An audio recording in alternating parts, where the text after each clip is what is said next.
from you, you know, you drink the blood. If you would eat of the body, which means the whole body, the universal body, the host of God, everyone is a light.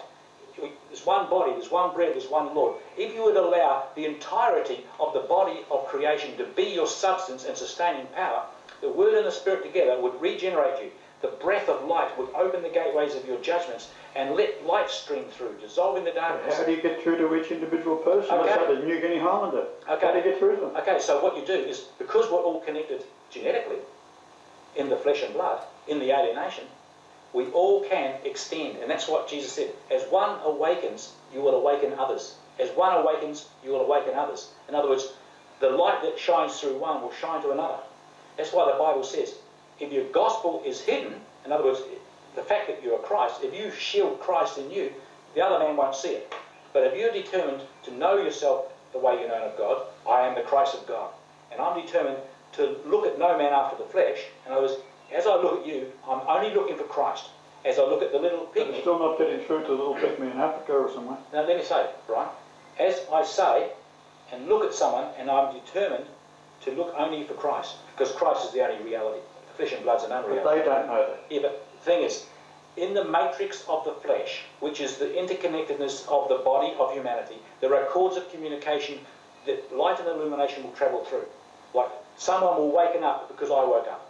All the ancestral generations and the people manifested in flesh today will wake up because I'm waking up.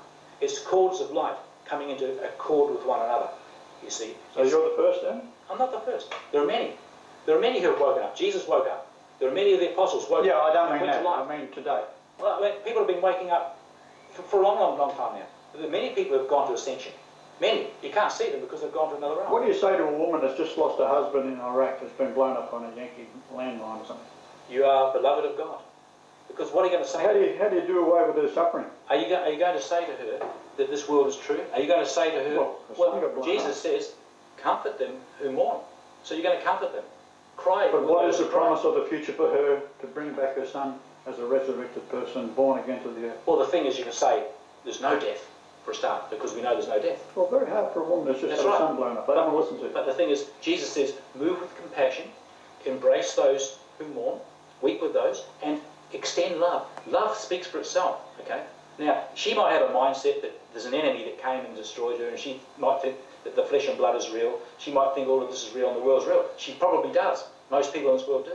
But the thing is, Jesus said, if you would come with compassion and the movement of the extension of love and grace, the mind of God will let them see and understand within themselves. They will see something beyond the reasoning of the human mind. They'll see something.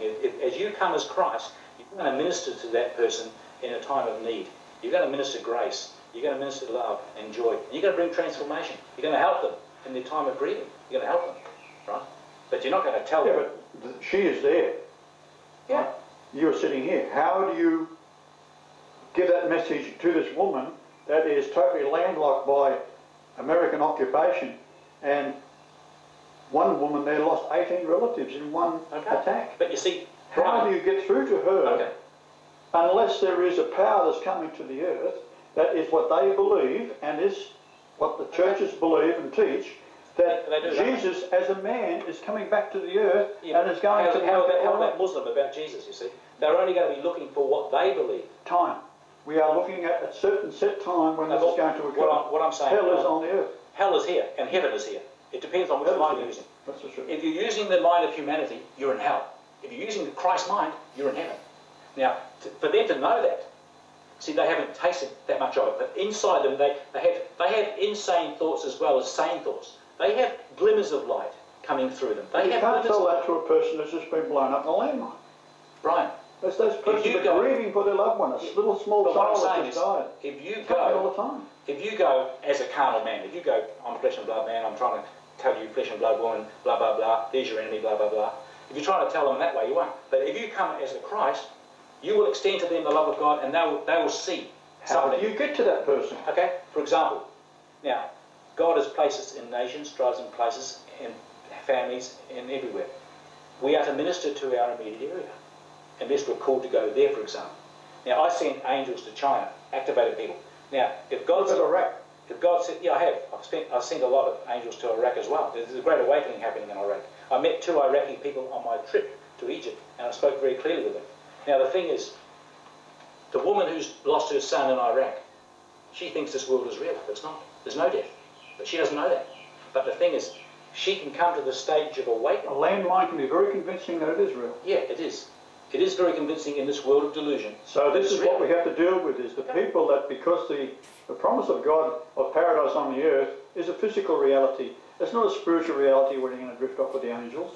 It's going to be a kingdom on earth. We bring heaven into ourselves and extend it into the earth. We have to have a world government. We have to have the gospel shining that forth. Stops all of these evil things happening. We have to have the gospel shining forth from those sons of God who know they are the sons of God.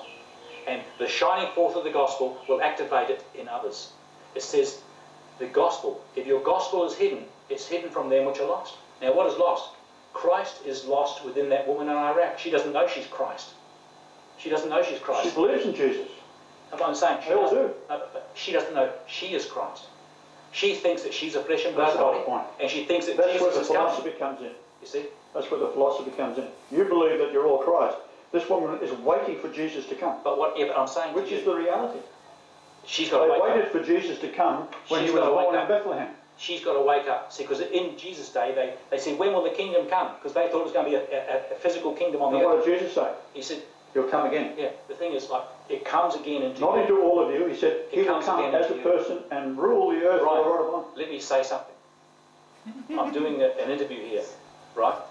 And you've asked me for my opinions, and you've asked me for my teachings. That's right. All right, so let me say things. You've got to answer the question. Okay, I'm answering it, but let's not have an argument about it. Not an argument. So what I'm saying is, if your gospel is veiled, in other words, if you're hiding Christ within you, but if your gospel is not veiled, in other words, you radiate the love of God, you open up the gates of your city, you're going to let another one see Christ in you and Christ in themselves. If you're looking to see Christ in your brother, or that woman that you're talking about over in Iraq, if I was there, and I went there and I shone Christ to her, and she suddenly saw, oh, this world is just a dream, you know, there's no death, and she saw the revelation of Christ in herself, she would wake up and start to become a minister of the gospel.